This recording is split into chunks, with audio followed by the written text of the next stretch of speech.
So if you imagine your story to be a really crazy staircase going up a mountain, right? In the beginning, the steps are long, right? You've got a little step up, and they're these long steps. You step up and you walk, and you step up and you walk, and you step up and you walk, right? The rising action starts when the step starts getting shorter, right? And you start giving the reader more facts, so the steps start getting taller. It's a bigger step for the reader each time.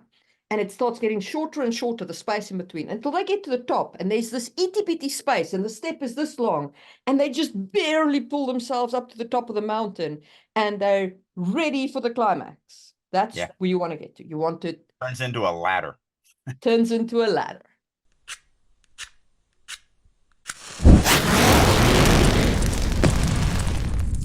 Releasing your inner dragon.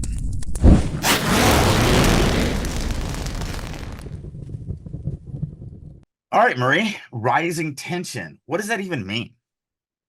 So the best way I've heard rising tension described is from a friend of mine who read the first chapter of Act 3 of The Ducal Heir, and the comment he left for me at the bottom of it was like, "I'm throwing my hands in the air. Whee! The roller coaster's going." I was like, yes, that is exactly where we are. It is that moment where the whole plot comes together and builds up to the climax. It blows its top. The end is, the climactic moment is here. The theme is overcome. It's that slope. That's funny, because to me, it actually starts at the beginning of Act 1. Now it's much slower, but I feel like the whole thing, but you're right, it's definitely a what's that curve called in math? Logarithmic. Yeah, where it really ramps up Yeah. faster and faster and faster. So the thing about Act 2 is Act 2 does this a little bit, right? It does a kind of a way, it's going up all the time. Right. Like if you look at it over the whole course of Act 2, it's going like that. But it's going up and down and up and down and up and down because the characters have setbacks and advantages and setbacks and advantages and so on and so forth. And they learn things and they get trapped and they bump their heads and so on.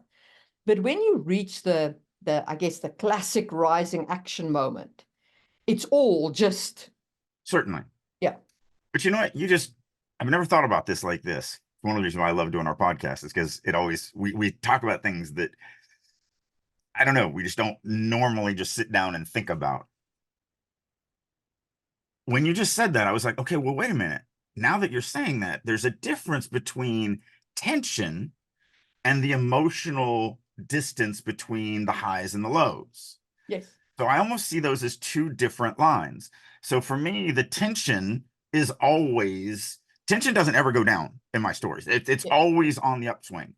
It's just that sometimes we're at emotional high where the character's winning, and sometimes we're on an emotional low where the character's losing.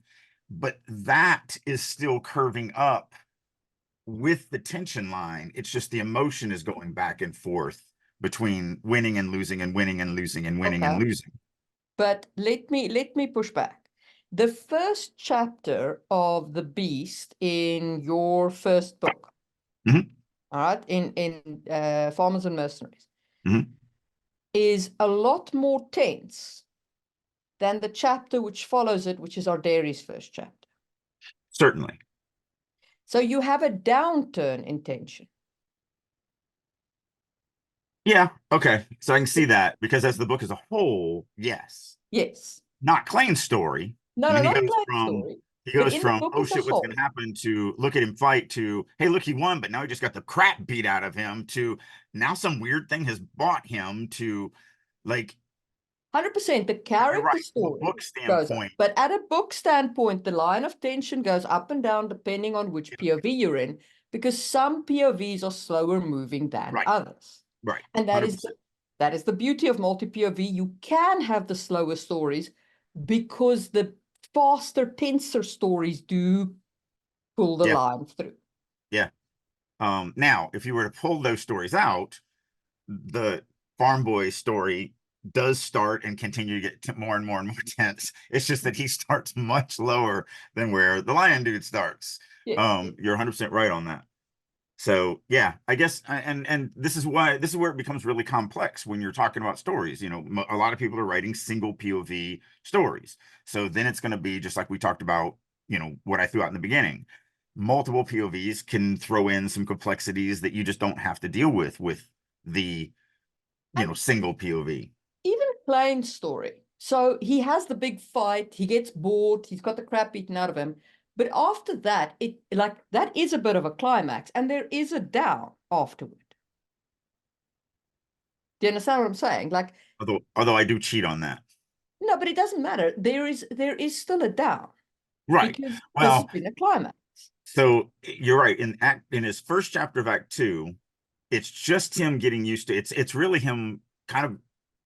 Yeah. That's why I basically catch his story up to the farm boy. So now he's just waking up in a safe environment. But I But I knew that have was like too. I've read that chapter, and I know that there's a downturn of tension because I read Right, it. right, I know. Yeah. But I do cheat a little bit because I make the reader think that he's hunting this little 4-year-old girl for food. I didn't fall for that, but yeah.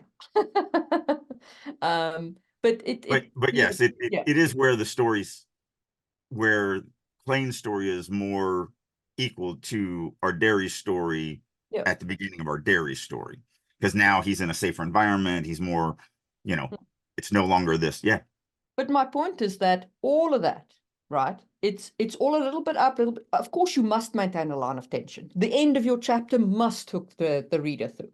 The beginning of your chapter must convince the reader to read. But what you don't want, unless you're writing a really, really tense mystery, I guess, you're not gonna want the reader literally like biting their fingernails off in every single chapter. You want them interested in reading the chapter, but not literally biting their fingernails off, because that would be a very exhausting read, especially over like 200,000 words. And the reader probably won't read you again. It's Like, also not realistic. I mean, we yeah. have times in our lives where things get really tense. We have Mm, times in our lives where it's less tense. We just always have to remember, and I think this is where a lot of writers miss when they plateau or they mm. say, they're like, well, I want to take a break from tension. They literally take a break from tension and they just stop writing drama. Yeah, no, no, Like, no, no, no, no, no, right, don't do that. right. It still needs to be drama filled. Yeah. It just doesn't have to be the plane is going down and we're about to hit the mountain and there's only one parachute for 3 of us. Yes. It could be, you know, whatever, now I'm having family issues and I really need to kind of work through this moment after I saved myself from the plane and saved all of us from that. Now it's still drama and tension. It's just definitely not Yeah. crashing into the side of a mountain drama and tension. Like, there is a So, difference between life-threatening drama and emotionally threatening drama. right, Like, right, both of them have tension, but the one is more intense than the other.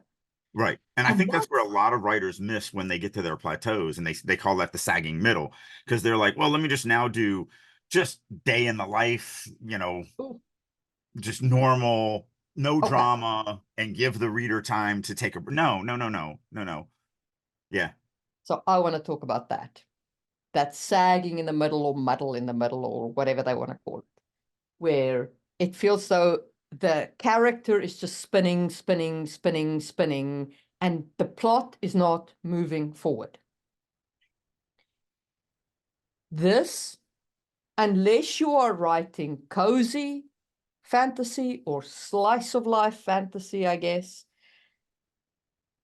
and in which case I'm not your target audience, right. so by all means. but but except in those genres, that kind of thing has no place in a book. Okay.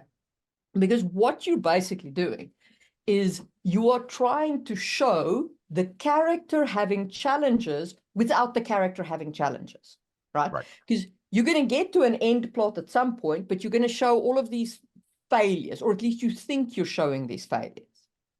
But you're not showing the character actually interacting with the plot. They're literally just interacting with their life. Yeah. And that is not as interesting as you think it is. Yeah. And I've told this story before about how I had that beta reader who loves the Ardari character who Yeah. read the rewrite and loved the chapter and remembered that it took her time to really love it. And they're the same chapter, but that is the difference. In both chapters, it's a farm boy who wakes up, goes downstairs, eat breakfast, and then goes off to farm. Like both of them, they're exactly the same as far as the events. In one, you know, that I wrote back in probably 2005 or 2004, I just wrote it as this slice of life. It literally was a chapter of just the farm boy waking up, going downstairs, eating breakfast, and going off to work. And then in the rewrite, now that I understand what to do in situations like that, where the external side is very mundane, you have to make the internal side not mundane. You have to find the drama from somewhere. And so now the chapter is very gripping and exciting because of the fact that there's an internal drama, and it's just family drama. It's not, you know, there's no existential crisis. I mean, there is to him, because he's like, oh, they're going to marry me off and I don't want to do this. And oh my goodness. Like there's all that teenage angst, but there's nothing, like, everyone who's reading it that's an adult is going to be like, yeah, suck it up, kid. That's literally called life. Like we all went through that. So, I mean, maybe not, you know, arranged marriages, but, you know, we all went through that whole teenage angst. But so it's not earth shattering drama by any stretch of the imagination, but it's enough. And, you know, also going to your point before, it was also done on purpose because I did just have this very tense, very dark scene, and I wanted now to give the reader a little light before the next chapter, which is really bloody and gory. So it's also that, you know, moment. But again, my original idea was I want the light between these two dark chapters. So I just did a slice of life. I just wasn't as strong of a writer back then as I am now. And so the chapter is just that. It's the sagging middle, but in his first chapter. Yeah. As opposed to what it is now, where it's like, oh, I like this guy. This is interesting. What's going to happen to him? And they're the same chapter. But the way to prevent that sagging middle is every chapter that you write, every scene that you write, think about what information are you giving the reader? Okay, what is the reader supposed to learn from this scene? Yeah, and here's the thing. I mean, we've spoken before about the elements of a scene, and those elements are important. The hook at the end, the hook at the start, the conflict, all of that's important. But all of it's meaningless without knowing what you want the reader to learn from the scene. Because what you want the reader to learn from the scene is what drives the plot forward. Now, maybe this scene is just there to teach the reader about the character or about the magic. That's fine, okay? Ideally, that should be in your earlier chapters before the rising tension, so that you're not teaching the reader about the world during the rising tension. But it's fine to teach the reader that at the beginning, all right? But towards the middle, towards Act 2, once you've passed the middle of Act 2, it should all be plot, plot, plot, plot, plot stuff. Every chapter, every scene, the reader should be learning something about the plot. Even if it's one fact, they must learn a thing. 100%. But I want to jump on you, because I actually made another huge mistake in the original version, and it actually carried over into the rewrite, because again, a writer is very close to their own work, so you can't always see your own mistakes. And you actually fixed what you just recommended to do. So if they just go off of what you just recommended, they would do what I did. So the first Malant chapter, in my mind, I'm like, okay, I just need a chapter that teaches the reader how magic works in this world, because it's very, very different from any other magic. It's not even described as magic. Matter of fact, several times in the book, I have lines where, you know, somebody who isn't a mage will say something, and the mage will be like, this isn't magic. What are you talking about? Like, I'm just doing this science. Like, it's very science driven as opposed to it, but it's 100% magic. Like, but to them, they still have the term magic, but that would be like a street magician that's doing illusions and making you think that a card disappeared or something like that. That exists in this world, and that's magic. What they do is melding the essence, which is a type of science, even though it literally is magic. So in the Malant chapter, originally, it's just that. I knew what I wanted to do in that chapter was teach the reader magic, and I did. And then when I did the rewrite, I basically was like, well, I'm still doing that. And so I did that. And nobody had a problem with it. Nobody had a problem with it when it won awards originally. No one had a problem with the rewrite until you got a hold of it. And you were like, this is the weakest chapter in Act 1. I'm like, yeah, I know, but I'm teaching magic. And so, I'm cool with it. And you were like, I don't know why you're cool with it. This goes against everything you're preaching. I'm like, well, what do you mean? And you're like, it doesn't have any conflict. And I'm like, SOB. Like, you're so right that it doesn't have any conflict. And it's so easy. Like, once that was shown, it's like, oh, well, here's like, and it was completely made up. It was kind of there a little bit, but it wasn't actually there. And it was just the conflict of, we knew that he was taking a final exam to get the final approval from his final teacher to sign off on him going to this special school in another country. And so I just was like, it's already there. So now it's just him going, this jerk's going to fail me. This jerk's going to keep me here. This jerk's going to stop me from doing this thing that I really want to do. It's all him. He's the jerk. And, it's dumb. It's a couple extra lines throughout the entire thing. But now the chapter is so much more engaging. So don't just don't just follow Marie's rules where she said, well, you just got to know what you're trying to do. And it's fine. It is. But again, I said something earlier I've never said before, and I think I'm going to start using this as a kind of a teaching tool. Either have an external conflict or an internal conflict. So if there is no external conflict, so you're waking up and going to eat breakfast, you're teaching the reader magic, do whatever, then you have to have an internal conflict. You have to have it. So I split the two things. All right. I said, what is the scene's purpose? Mm-hmm. Okay. What is its purpose with regards to the plot? And bear in mind that the world and the character are very much part of the plot, because if the reader doesn't understand those two things, they will not understand the rising action. 100%. So I split the purpose. But then I go, okay, now I know what this thing's supposed to achieve. Now, how am I going to make it achieve it in a way that is engaging to the reader? So what is my hook? What is my conflict? What is my overcome? What is my hook at the end? Yep. Yeah.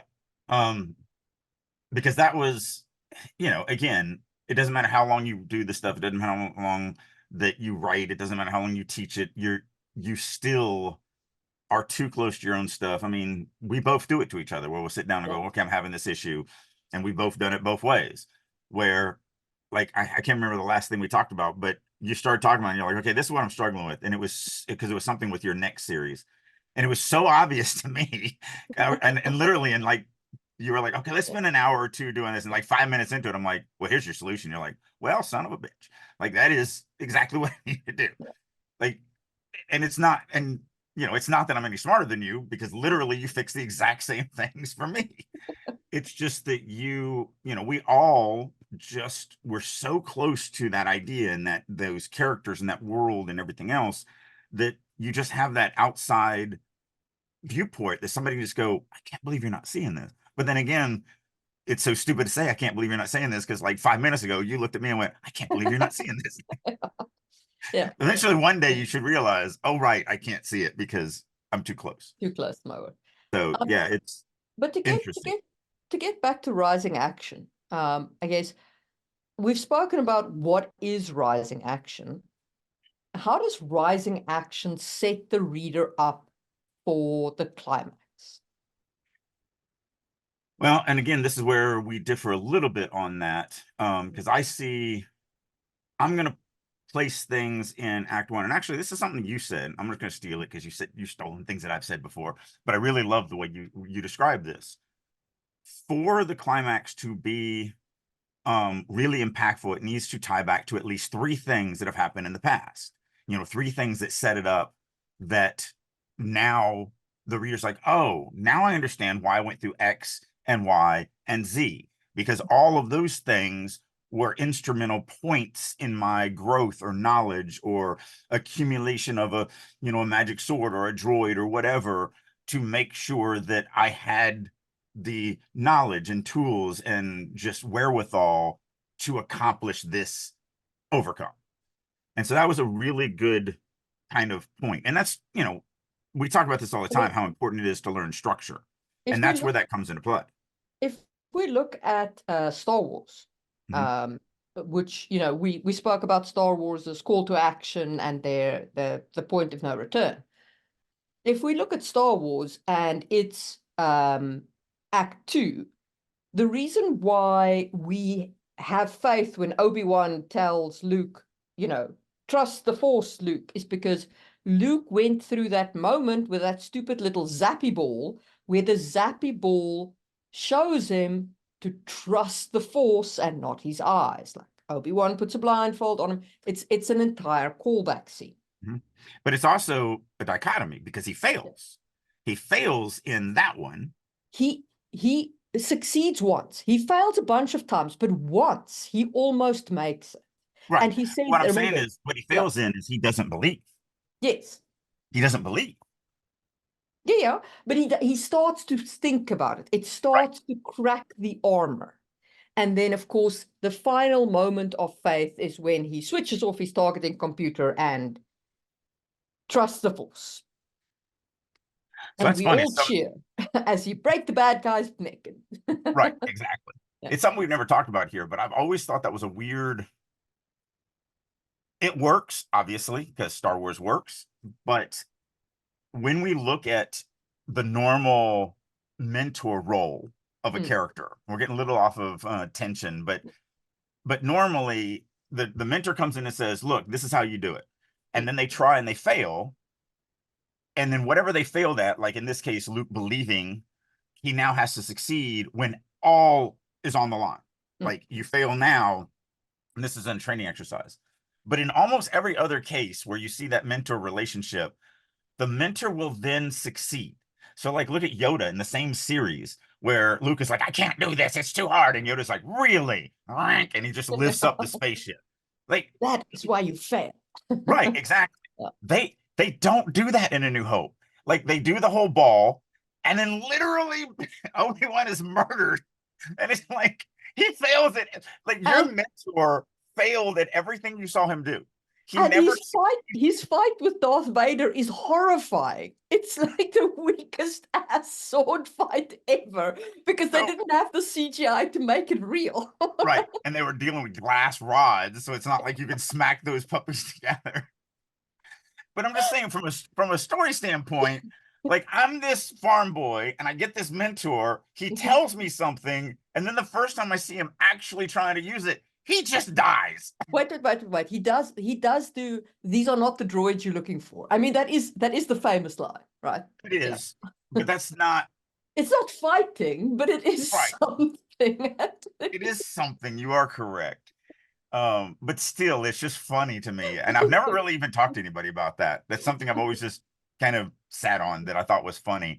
Because when you look at any other mentor story, the mentor, like again, just the Yoda one where he's trying to lift his X-Wing out of the mud. He's like, it's too heavy, it's too big, I can't do it. And he's like, really? And then he's just like, and lifts it up. And he's like, it's not the size, dude. It's you.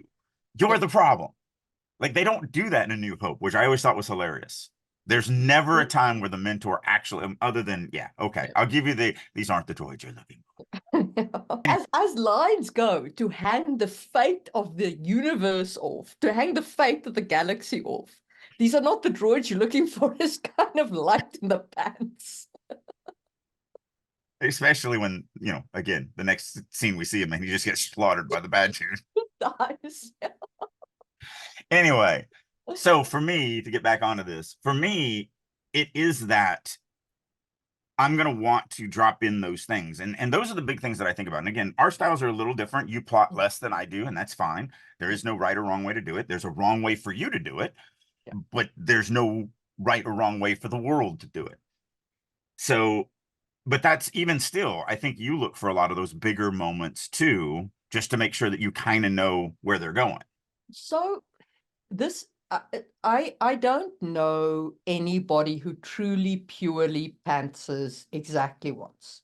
Now I know that Stephen King says he does. I have no idea. I don't live in his head, so I don't know. I know, for example, Neil Gaiman will write the whole book and then throw it away and write it again, which is why Neil Gaiman's books always make sense, right?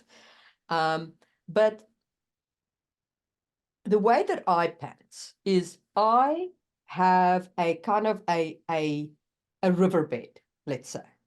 I know roughly where the river is going. I have a clear destination in mind, and I know more or less where the bends are, right? But I don't plot the whole thing, because doing that to me traps me in like a never-ending cycle of plotting, and it doesn't get me into the mindset I need to be in to have the great creative moments. And that's the big thing. You have to find out where your creative mind is free. Right. Mine is free when I have a rough outline and I then start writing. Right. This And frees my well, mind. you also have the world.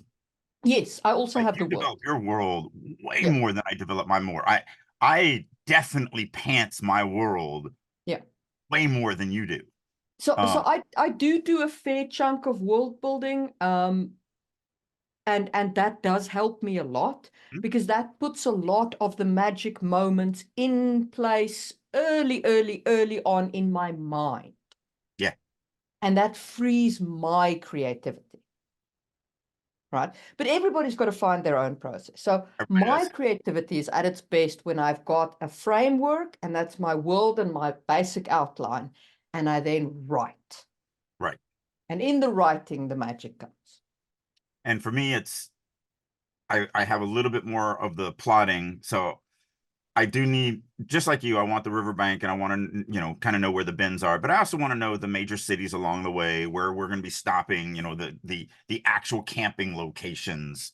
Um, so just a little bit more, not too much more, but still a little bit more. The funny thing is when I'm teaching plotting, I teach it the way I used to do it, which is my chapter breakdown sheet. I actually don't do it that way anymore. I'm much more of a pantser now, because you just get, the more skilled you get with structure and theory, the easier it is to do this stuff. Mm. However, I still use the chapter breakdown sheets. I just use them now after I write the first draft of the chapter, because then that gives me, the beautiful thing about my chapter breakdown sheets is it forces me to take a step back and look at the technicals.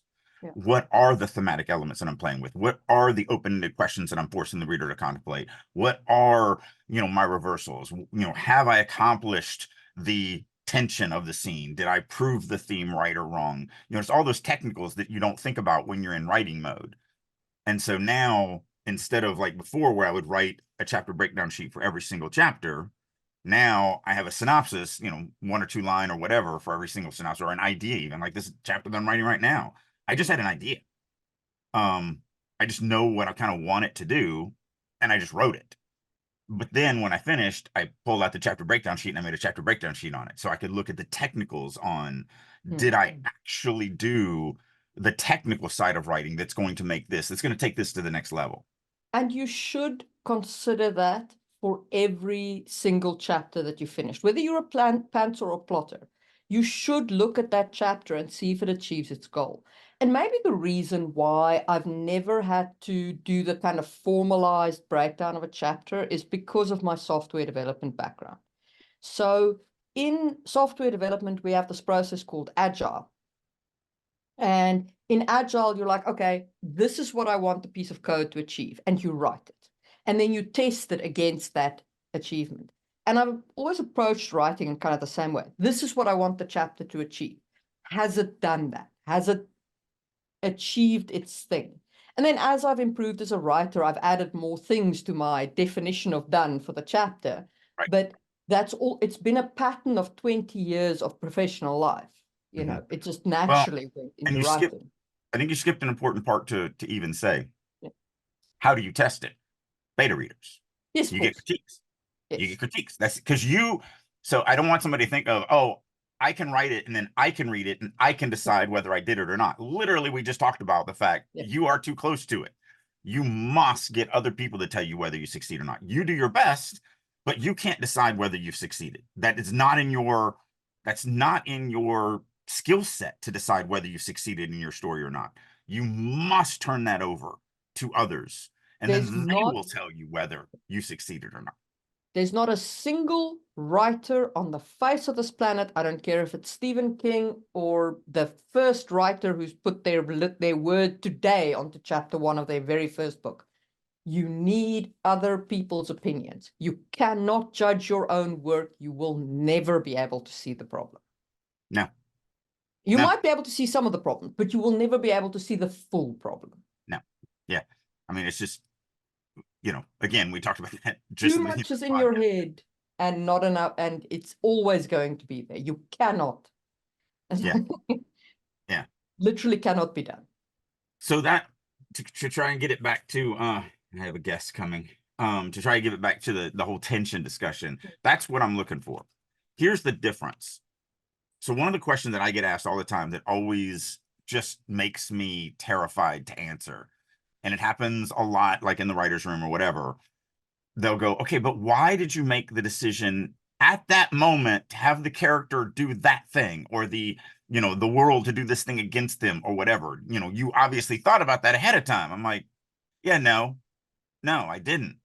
Not necessarily. And that's the thing. Like some things we would have, like if I think back of Magic Fall, like book 1, right? Some things we thought of ahead of time.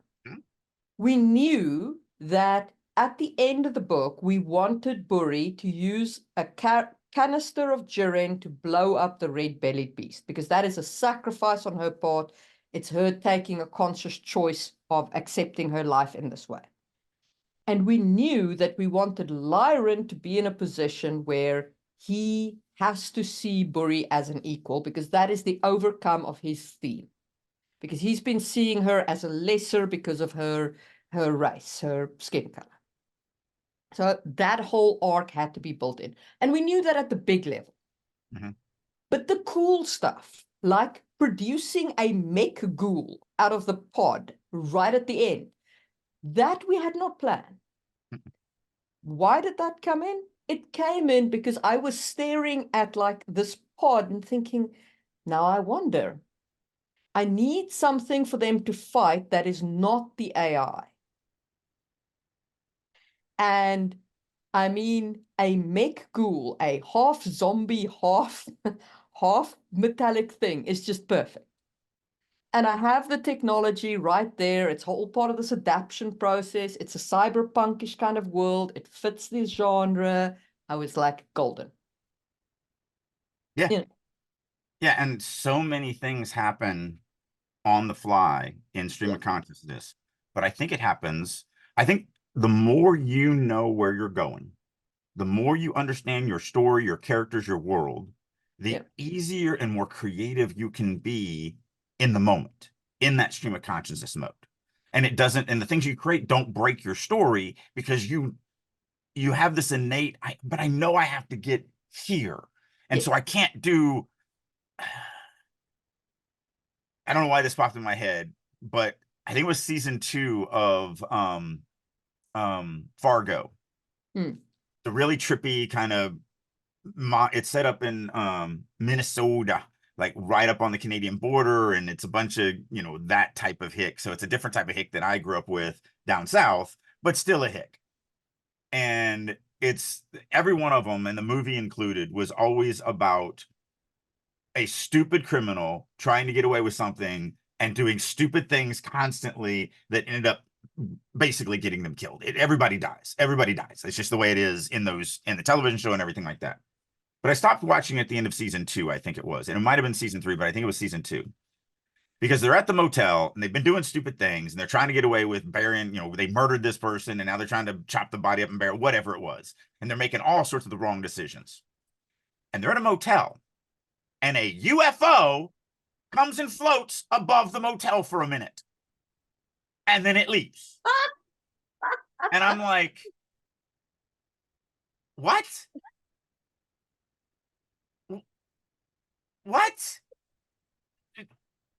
What is this? Like, where does this come from? Now, I don't know if they tied it in later, but it was so out of the story. Like, the story is about modern, well, it's set in like the 80s. So it's the 80s, and they've got a lot of 80s tropes and everything like that.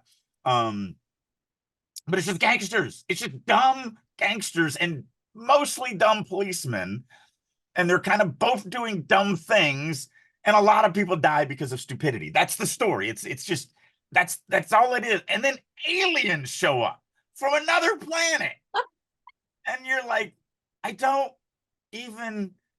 And they hover there and then they leave. The people see them and then they leave, and I'm just like, I'm out. Like I don't know what to do with this. I love sci-fi. I don't what? And so I think if you know your story, you're not gonna, no aliens are gonna show up in Sangro Chronicles, I'm pretty sure. No, no. So it's like, you know where you're going, so you have the riverbank. I love the way you describe that. You have the riverbank that's going to keep the waters of the story contained in this area, in this direction. Yeah. As opposed to that. So in the world building book that I'm busy writing, I describe it as, you have to understand the North Star of your story. You have to understand the story you're telling, the audience you're telling it for, the basics of your world, and the like basics of your characters, because that will ground your story. Whatever you invent from there onward, it's got to still fit within the parameters of that North Star.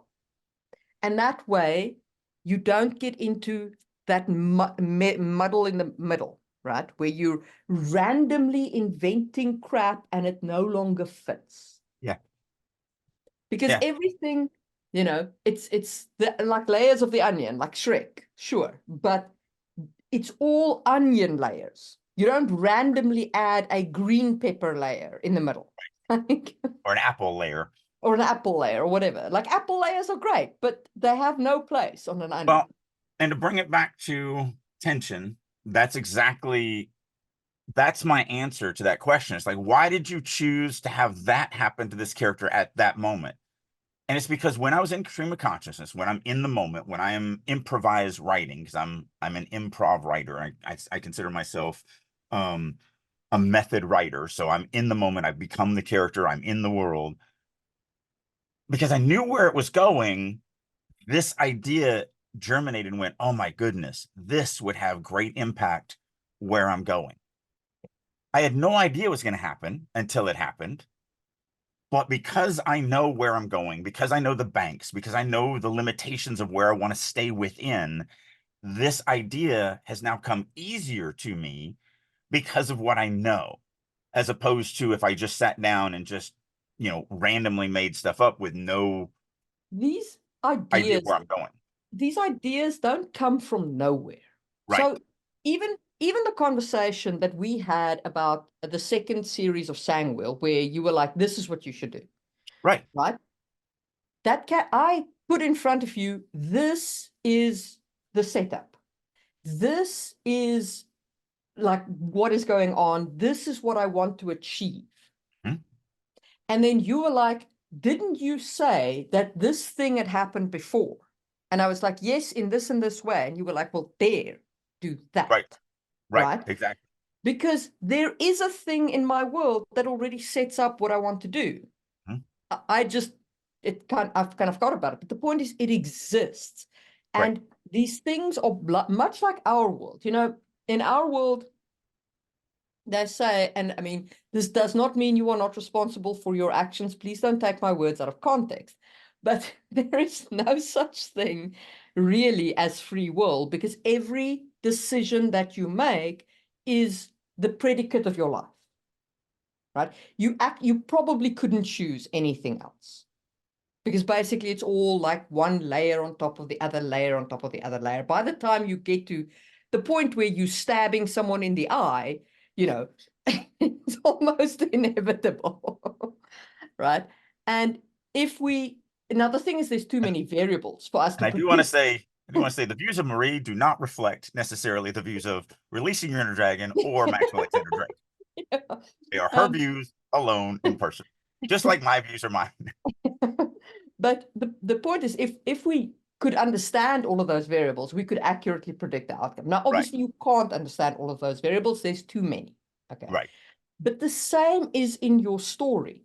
The creative moments come because of all those variables that give birth to the great moment. Yeah. But the difference between real life and the story is all of those variables are in your control. If you want the characters to make this tense decision at this moment, if you want the plot to make this tense decision at this moment, you can go back and put in the variables that will create the circumstances where the decision point happens. That's why I say all the time, genius isn't written, it's edited. Exactly. So you can get to the end of the story and realize, if I had done this thing, then this would be so much more impactful. Well, in real life, you can't go back in time and do that thing. Yes. When you're writing a story, you easily can just open that chapter up, add that thing, maybe add it a couple more times in a couple other chapters, and then bam, it's just been there from the beginning, as if it always existed. Exactly. There's a historical story that I really, really love, just for the irony of it. And it comes from your War of Independence against the British. Do you know who the Marquis Lafayette was? Oh, yeah. Yeah. Okay. So Marquis Lafayette was in America leading some troops and so on. And he was getting ready for a battle against a British general. And the British general was the same general who had led the army against the Marquis Lafayette's father and killed him. Right? But Lafayette didn't know that. Okay? Historians know, but Lafayette didn't.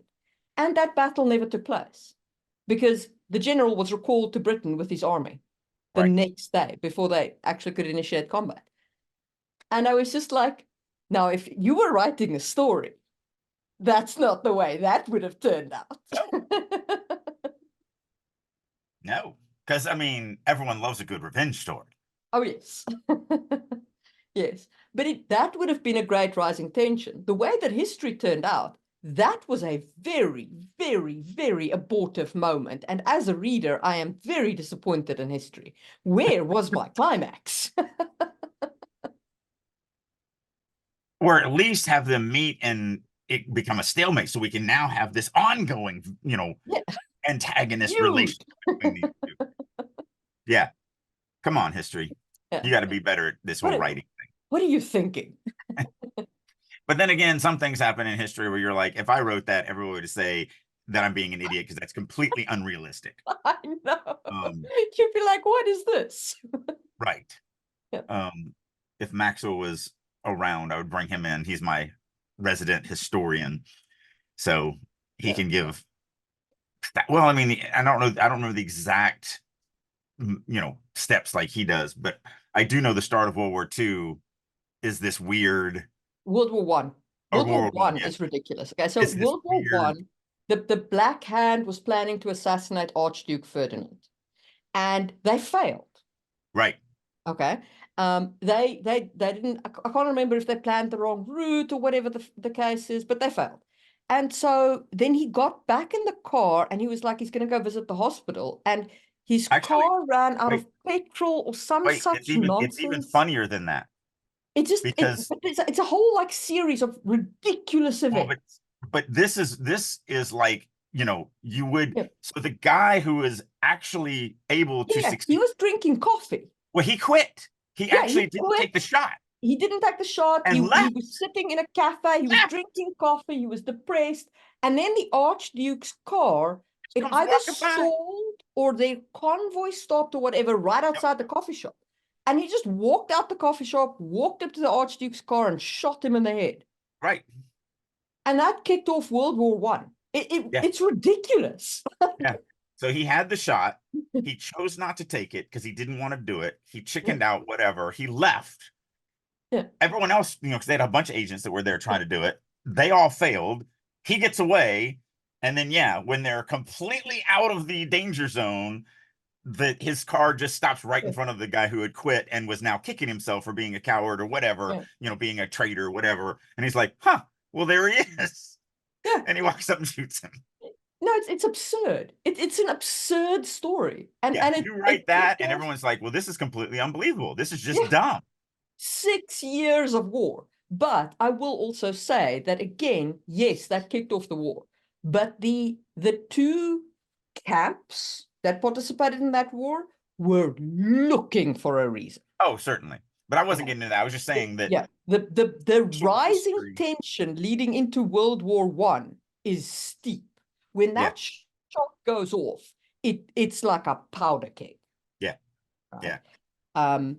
It is So inevitable that something would have happened. And you should look at your rising tension in the same way. By the time the rising tension hits the climax point, it should be inevitable that there will be an ignition point. Something is going to give. Everything in here is like a volcano. The top's about to blow. The shot's about to go through the Archduke's head. yeah, which is why, and me and you have both seen it, and we still do not understand it, and it doesn't happen very often, but it's why, for those few authors out here who think that this is a great idea and is gonna make you $1 million, you cannot build that volcano and then go, oh, and then it doesn't go off because of this, because aliens showed up and hovered above the motel. Like, I know you think that's a good idea. I get it. It never works. I'm gonna call back to that Marquis Lafayette moment. It's ironic, but it certainly is not a great story. Right. Right. And like I said, it doesn't happen often, but there is a handful of writers out there that have gotten that idea and gone, oh, no one's ever done this. Yeah, no, a lot of people have done it. They just are not successful, so you never heard about them. Yeah, I'm going to subvert your expectations. Yeah. No. I'm going to build you up down this path, and then I'm not going to give it to you. Yeah. It's sort of like when the You publisher better pay something off then. When the publisher went out of business originally with Genesis, and I still hadn't found a home for it, I hadn't decided what I was going to do or whatever, I would have a few fans, year after year, when I'd be out on convention, whatever, that would really hound me about it.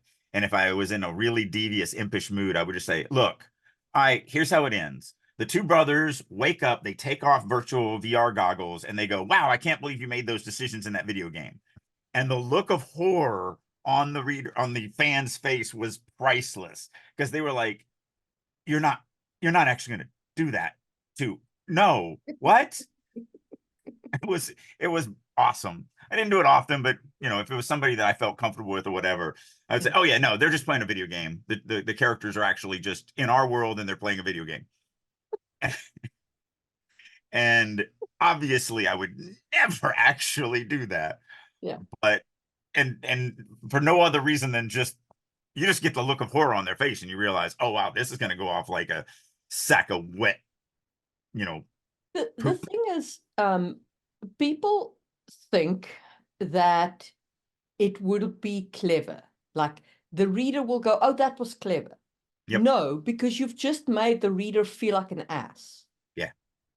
Right? You have built a story where the reader fell in love with these characters.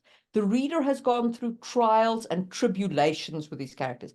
The reader is ready for the action to rise. And when you get to the peak of the action, the reader is ready for the climax to hit.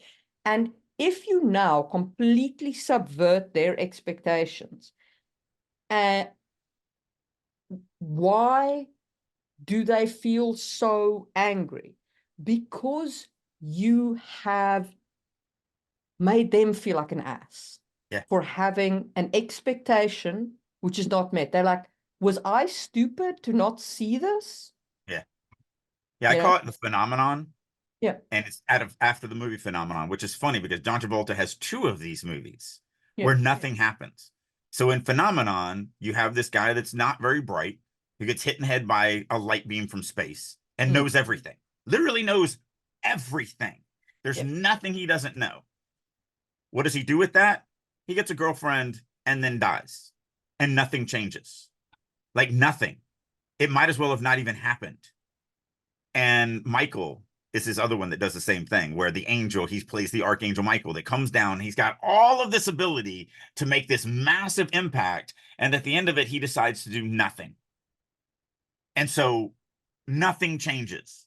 So in both of them, you have this huge expectation of, oh my goodness, this ex-janitor who is now the smart, not just the smartest man on the planet, because that's being the smartest man on the planet is one thing. He's not just the smart, he actually knows everything.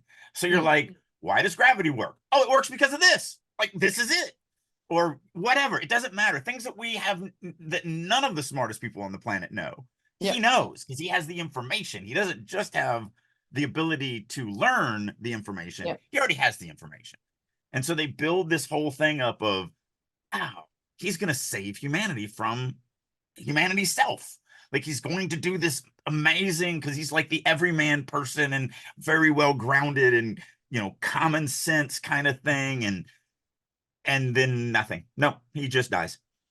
And it's like, I hate that so much. I can sometimes get behind those kinds of stories, depending on the thematic message. So it could be, like, I haven't actually seen Phenomena, and I can't remember Michael, so I can't speak authoritatively, but it could be that the purpose or the thematic element was to show that no one individual can save humanity. There is no such thing as superheroes. Our fate lies with us as a group. So that would be a great story. I Yeah. am so, you know, as people heard me say, I divide everything pre-Drake and post-Drake. I watched both those movies pre-Drake and they pissed me off. So God only knows what they're going to do to post-Drake. I don't think that they did that. Now, again, pre-Drake didn't understand themes and wasn't thinking story structure and all of that stuff. I mean, it was pre-Drake. But it still pissed me off, like, so much so that I still tell this tale of how pissed I was at Phenomenon.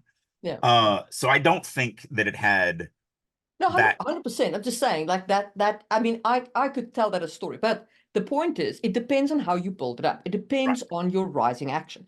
If your rising action is going to be the thematic climax of actually no one individual can save humanity, right? It has to be like, we are a group, we're a social animal, we have to work together to save ourselves. Then your rising action should reflect that. Your rising action should be the character, this super intelligent character, trying all these things to fix it, and everything just keeps, like, getting more and more out of control because he's not involving people. Right. I think, like, and it's been a minute since I've read Watchmen, but that was sort of one of the minor themes in Watchmen with Dr. Manhattan. Which is why he leaves. Yeah. He's just like, I'm gonna do more damage than good. Yeah. Because like, and that is then a great thematic element, and that builds into the rising action, right? So your rising action must work with your theme, it must work with your plot, and it must build out of your act one. And as your rising action gets more and more intense, as the curve gets steeper and steeper and steeper, every chapter should give the reader more and more and more facts, right? At the beginning of your rising action, maybe each chapter just gives the reader one fact, and everything else is just fluff as the character's bumbling around, trying to figure stuff out and so on, right?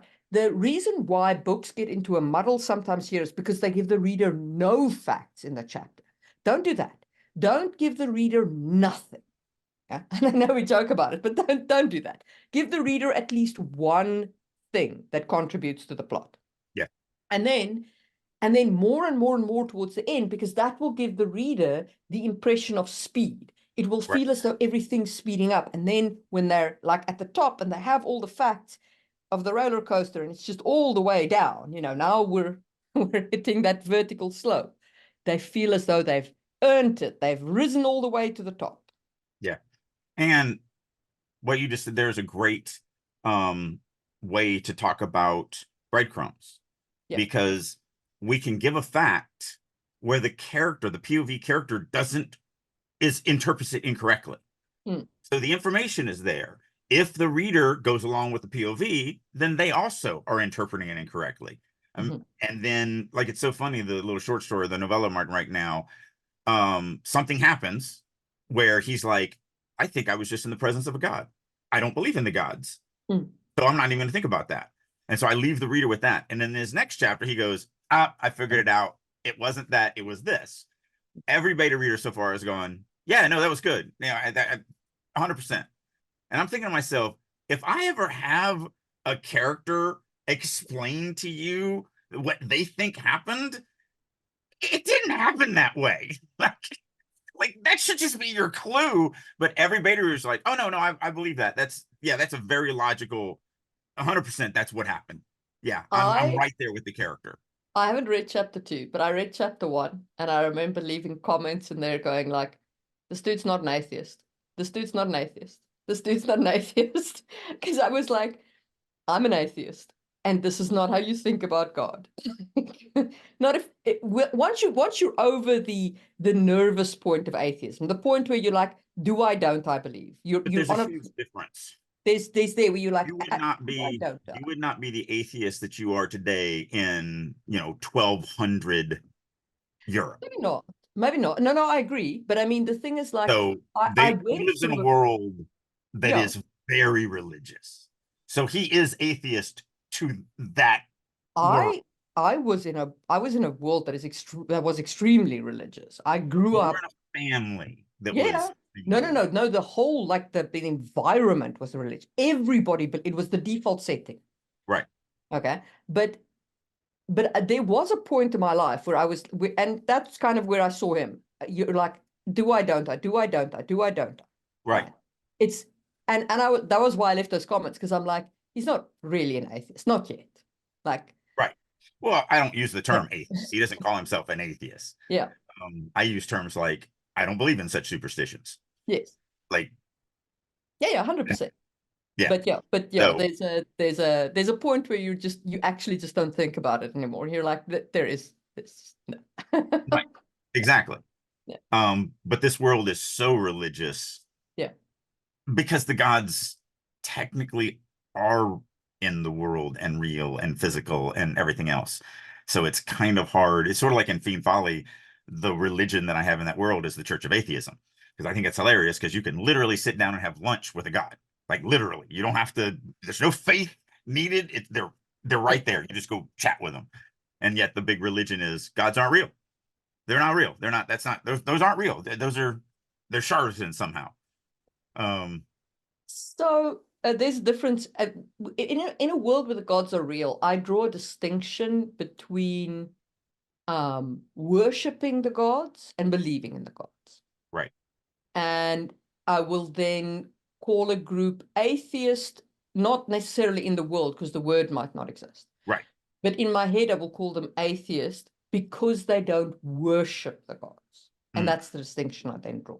Okay. Well, then, yeah, by that definition, Clytus is definitely an atheist. Yeah. Because he's definitely not worshiping. Yeah. I mean, even when you meet him in the main novel, because the novella takes place 20 years prior, so he's 19. When you meet him when he's 39, he still has the same kind of opinions, because when in that first chapter in the actual novel where he's talking about his son, and he's like, if a god could actually do it, I would attend prayers every day with my wife, every day. And then that one lets the audience know, oh, his wife attends prayers every day, so she's definitely religion. And then there's another chapter deeper on when he's leaving that she presses a religious talisman into his palm, and he's like, of course he takes it and puts it on his neck, but he doesn't do it for the religion, he does it for the wife. And so I mean, religion is it's an interesting topic to discuss, but we're getting, I guess, a little off track. We are. So back to our rising tension. Let's talk about the consequences of weak rising action. I think we have a lot of that we've already discussed. All right. It doesn't fulfill the reader's expectations. It pisses them off. It isn't a satisfying story. It also doesn't lift it high enough. Right? That's part of the problem, is sometimes people have like little delicate rising actions, and they don't lift the reader high enough for them to feel a real climax. Right. And then, of course, there's lifting the reader up and setting everything up. And then instead of dropping them down a slope, you just, there. Yeah. You just fizzle like on the Yeah, climax. I mean, it'd be silly to write a story where this guy doesn't believe in the gods, but he gets hired by the gods to become the sacrifice for the gods to save them. And then he goes on this big journey to really believe in himself and to believe in the gods' cause and realize that he does need to die for the gods, and then agree to that and accept that, and then show up and all the gods are already dead because some tertiary characters already killed the gods, so he doesn't have to. Like that would be really dumb to write a story like that, where you had an ending that a tertiary character does the overcome before the main character even gets there. For those who don't know, I am picking on American Gods by Neil Gaiman, which has no freaking ending. Like, it is so frustrating to do that to an audience. And that spoiler, that's literally the way the book ends. He shows up and the climax is done before he got there, because a tertiary character that you've seen like 4 times in the novel just decides to kill all the bad guys, and so that the main character doesn't have to. Very frustrating. Very, very, very weak. And to quote you, meh. Yeah, it's again, people get these ideas. Yeah, they Even do. people like Neil Gaiman Yeah. get these ideas that, oh, this is gonna be so great. It's not. It's not great. It's It's, bad. yeah, it's really frustrating when you've been built up for a climax, you think you're expecting this thing, and then left field comes and it leaves you feeling like, but where did this come from? Why did this happen? Was I dumb for not seeing it? And nobody likes being made to feel like they're dumb. Yeah. Like, it's not fun. So I don't feel like I'm dumb that I didn't see it. Yeah, I feel like I'm dumb that I was gullible enough to read it. yeah, I'm not mad that I'm not mad at Neil Gaiman and American Gods that I didn't see it coming. I'm mm, mad that I even started the book. yeah, Like, you tricked me, and this is 100%. not where I wanted to go. Yeah, So yeah, it's just, it doesn't work. Now, of course, I'm saying that, and the audience can be like, yeah, American Gods has sold more books than you have ever sold. yes. Like, okay, yeah. So it doesn't mean that that ending doesn't suck. So yeah, it's Um, tension is important. Tension, it needs to start, it needs to build. Every scene needs to have it. You either need to have an external conflict or an internal conflict. You need to have drama. That's what we're here for. Um, One of the things you said, it's a little off topic, but one of the things you said that also ties into that is the graying out of characters, where the heroes are just basically neutral and the villains are basically neutral.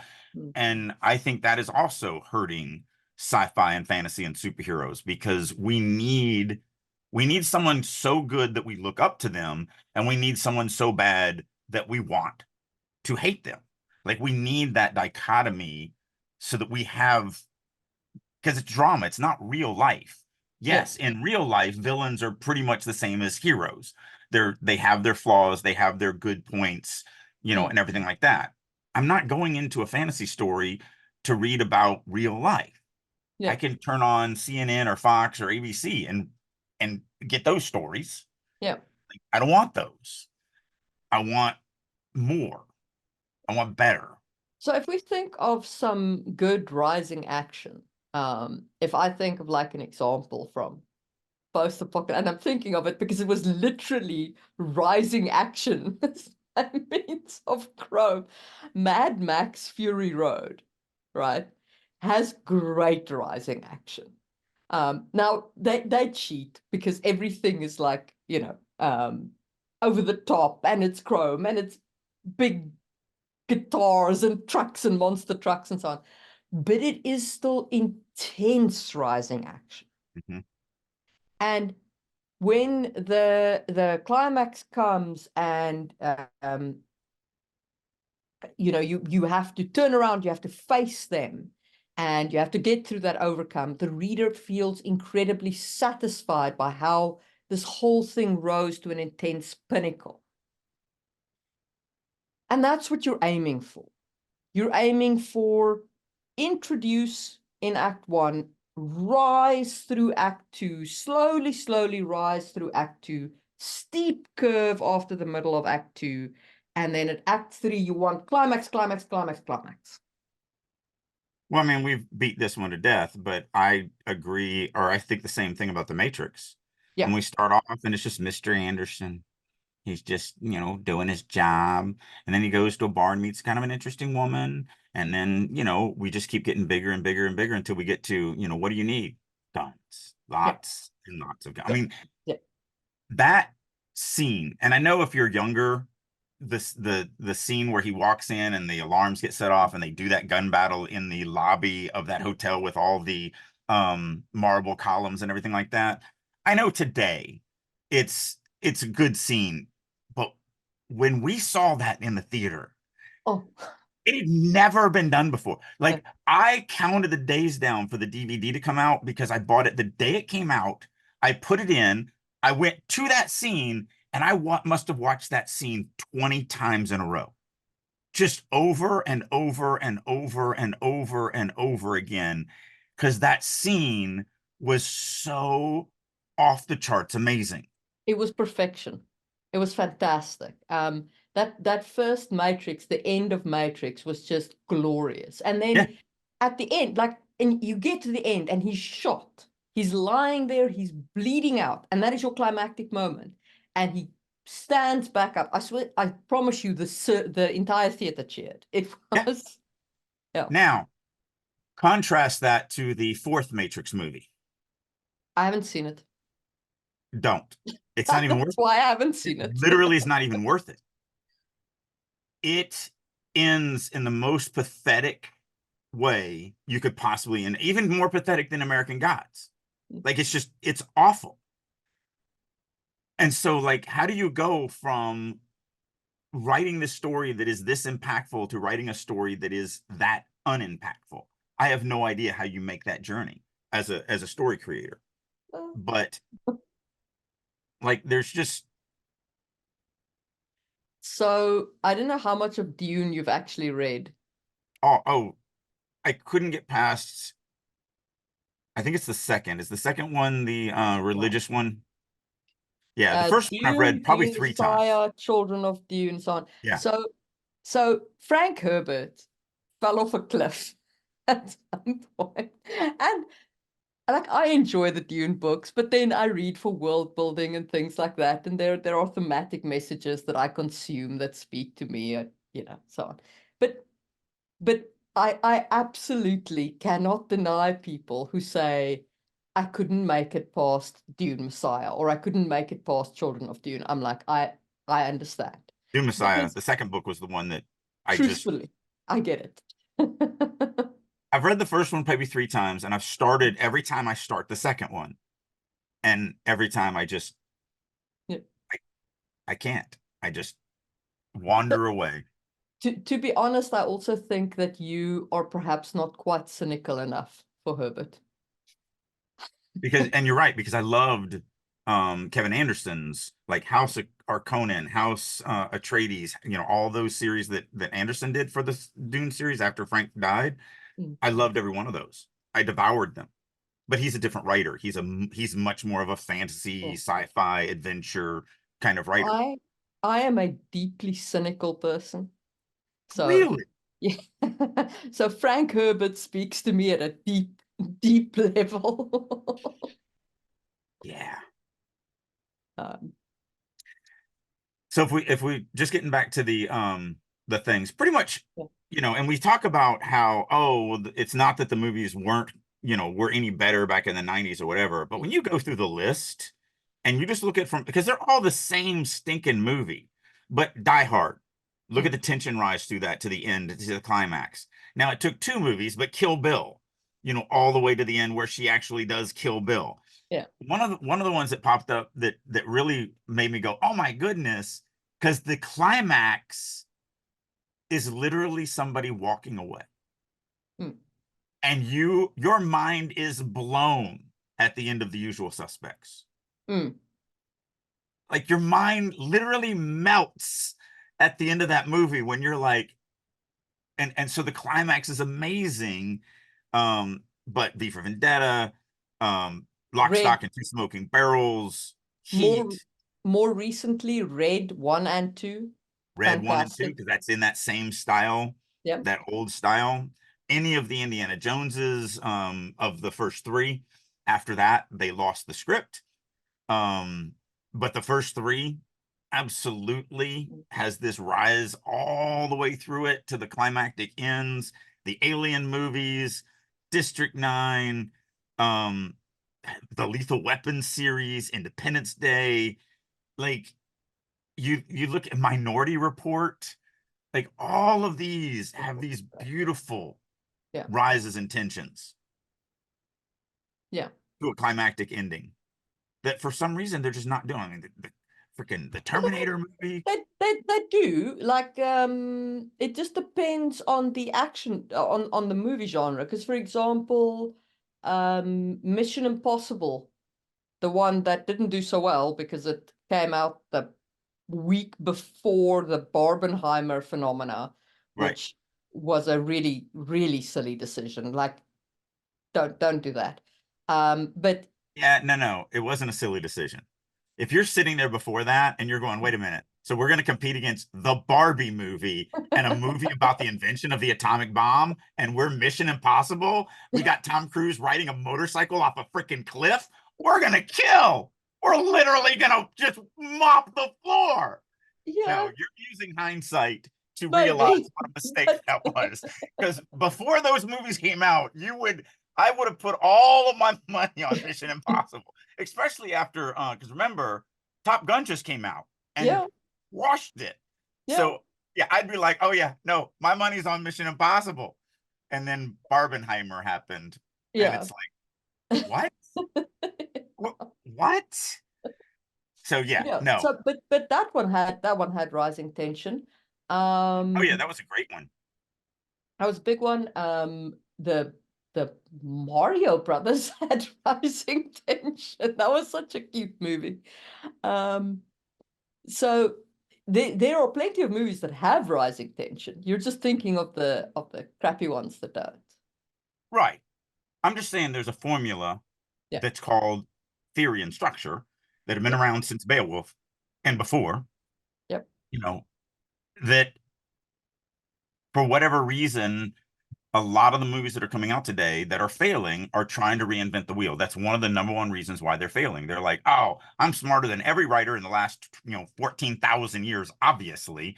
So I'm going to do it completely different from anything that's ever been done before. And it's going to be massively successful because what do those, millions of storytellers know from the last 14,000 years of history So I've that I said it don't? before. I've said it before. I must say it again. I think that a bunch of these writers that are not getting it right. Like, I can see the structure. The problem is that they're not smoothing the structure. They're not feeding enough facts at the beginning. They're not Yep. giving it enough in the middle. It is like they haven't edited. Right. All right. And I think that part of that is that they haven't adapted to the writing process, which the studios are now pushing this super fast writing method, and Yeah, they're there's a just ton of, it's not there. not only that, but it's also not only the things that I bitch about. Yeah. It's a perfect storm is Yeah. what it's all of these things happening all at the same time. It's Yeah. everything from the education, the generation, the social weirdness that we're in, the just it's all of it. Mm. It's the financial issues, it's it's just we just live in a perfect storm to create the worst stories in the history of And humanity. it's also frankly streaming, right? Because Yeah, streaming again, a part creates of the perfect storm. yeah, but streaming created this pressure cooker Mhm. environment, right? And it's now thankfully platting off because streaming services have actually realized that actually no one can watch all your content. Right. Like, So please. I got in a discussion with someone recently about that because I don't think people understand when you say something like that. When you say, well, it's streaming, and they go, I don't understand. Why does it matter? So here's how it breaks down. And this is off the topic of attention, but it's an interesting little thing that I can do really quickly. Back in the day, you had X number of movies, whatever that number was, which means there was way more movies that were trying to be made than actually could be made. So you could pick the best of the best of the best and only make those and have less failures than successes because of the fact that you could be And more picky. and people were fighting for their movies, Right. right? People, movie makers, people like Denis Villeneuve were fighting with studios saying, like, please let me make this movie. And they Right. worked, they had passion for it. Right. I mean, I think they still have passion. I'm not going to take that away from creators. So Villeneuve still has passion that blew us up, but a lot of movies are made because the studio now wants it. All of Right. these freaking sequels, all of these Disney live action bullshit. There Yeah. is nobody fighting for this. This is the studio. Well, the studio fought to get the last season of um the 80s D&D alternate world Netflix kids Stranger alien Things? Stranger Things. Thank you. Knew I would throw a word out eventually that would tie in. Because I couldn't come up with a title. Because after the third season, the writers were like, "We're done. That's it. We're not making anymore." And the studio's like, "Oh, you're gonna make another one. Yeah. You are going to make another one." And they fought it. They didn't want to do it, and somehow, either through money or negotiating, whatever, they finally got it done. But they really did not want to continue that series. But that's the thing. If you don't want to make the movie, if you're just making the movie for money, it shows. Right. Exactly. So now when you have, let's just make up numbers. If before you could only do 100 movies a year, that's all that could legitimately be made because there wasn't enough distribution for more than that. Now you have 10,000. It literally is that much because you have all of these streaming platforms and all of these different distribution models and everything like that. There is no way that you're going to be as successful having to pick 1,000 things out of the pile versus having to pick 100 things out of the pile. You're going to have some misses. Absolutely. We've talked about that not every movie from the 90s, not every movie from the early 2000s, not every movie from the 80s was good. And a lot were garbage. You're not going to polish each movie to the degree that you polish those movies. That's the other thing is how much time you have to finish it. Where it would, before it was 2 years, now it's like, oh no, you got 6 months. So yeah, I mean, it's all of that again. That's just one more cog in this perfect storm of doing it. But I mean, if you look at what Villeneuve said, right? But now Villeneuve did argue for Dune. He begged for Dune. He fought for Dune to be made, right? And I saw an interview where he said they just finished shooting a scene. It was their 6th take. And he was like, finally, he was happy. And he's like, thank you, we're done. And the voice coach stood up, or the accent coach stood up and said, actually, when Paul said this word, he didn't quite pronounce it right. And Villeneuve looked at him and was like, brother, it's a made-up language. And then the interviewer looked at him and said, well, what did you do? Did you call it a day? What did you do? And Villeneuve said, we shot it again. And it shows. Like, yeah, he's a man after my own heart.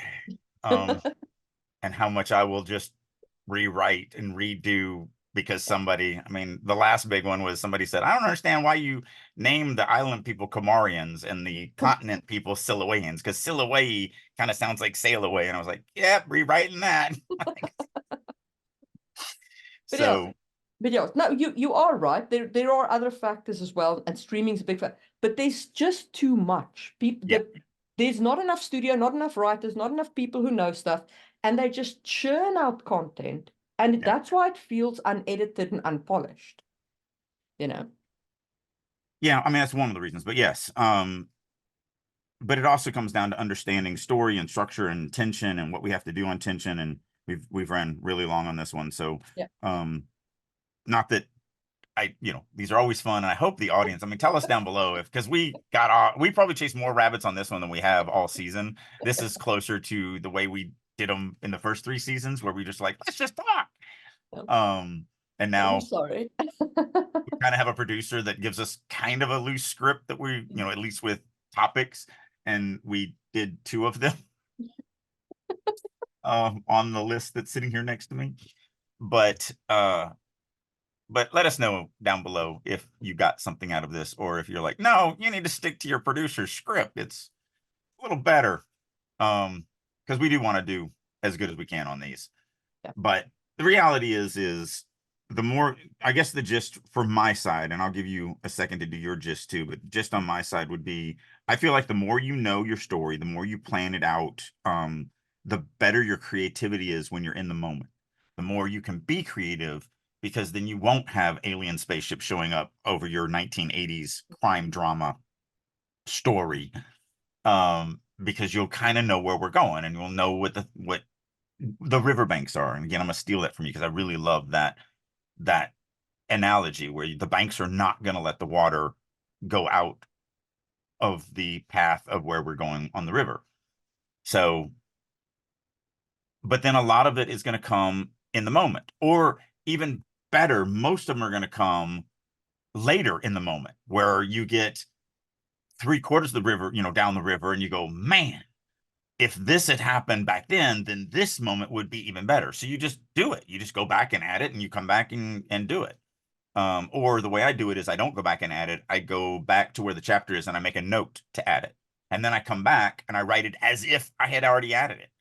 And that way I can keep going forward and then reach the end. And then I'll go back and I'll add that moment in kind of after the fact. So my gist of rising action is a little bit more nuts and bolts, because I'm a nuts and bolts person.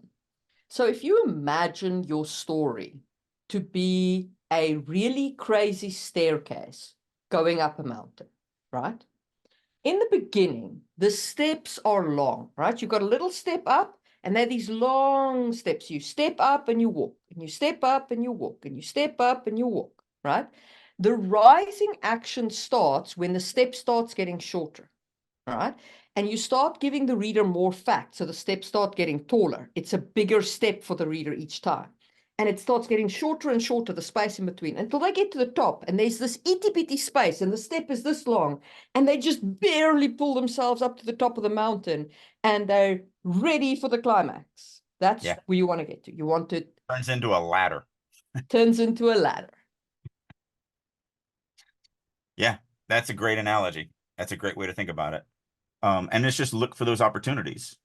Yeah. But you have to be looking for them. You have to be in the moment. I don't think you can plan it all out. And I don't think you can be a complete pantser and just think that you're going to create these magical moments, because you have no idea where you're going. Exactly. So that's why I don't think it's a war. Somewhere in between, I don't think it's a war. Sweet spot. Figure out what your sweet spot is right there. And remember, each chapter has to give the reader at least one plot fact in that rising action. And the faster you want the reader to climb, the more plot facts you feed them. Yep. And I think that is a good place to end this episode. And we will see you soon for another one. Bye. Thank you for tuning in. This is Marie Mullaney, your co-host on this literary adventure. Our goal is to provide you with valuable insights and discussions on writing. If you believe in our mission, please like and subscribe our podcast. Sharing our episodes with your community not only helps us grow, but also contributes to a richer, more diverse conversation about storytelling. We appreciate your support. For a deeper understanding of the topics we've discussed, head over to Just in Time Worlds on YouTube.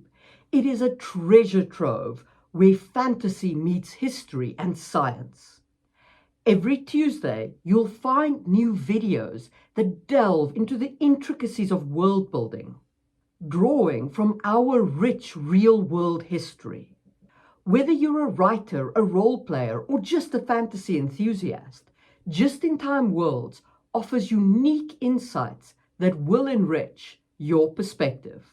Check it out and join the journey of crafting incredible worlds. If you are ready to take your writing to the next level and work with a group of highly motivated, dedicated writers who are all working to not only improve their writing, but improve your writing, plus you get to work with me on a weekly basis, then I'll encourage you to check out writersroom.us. This is a website that I have created that I really wish I had 30 years ago. It's everything a writer needs to become a better writer. Not only do we do weekly critique sessions, both from other members as well as me, we have daily writing sessions. I do monthly classes, Q&As. We have activities. I do all sorts of learning exercises, such as I do a quarterly writing prompt contest and just tons and tons and tons of things. So if you're ready to get serious about your writing and you want to actually finish that novel and have a chance of it being published, then I encourage you to head on over to the writer's room and join me there. And as a special promotion for listeners of Releasing Your Dragon, and as a special promotion for listeners of Releasing Your Inner Dragon, I'll go one step more. If you would like to get 50% off for 3 months, reach out to me. There's a million ways you can do that. You can do it through starvingwriterstudio.com, drakeu.com, any of my social medias such as LinkedIn, Instagram, Facebook, X, whatever. Reach out to me, say that you would like to check out the Writer's Room for 50% off, and I will send you a link that will allow you to do just that. So hopefully you're ready to start getting serious about writing, and I'll see you in the Writer's Room.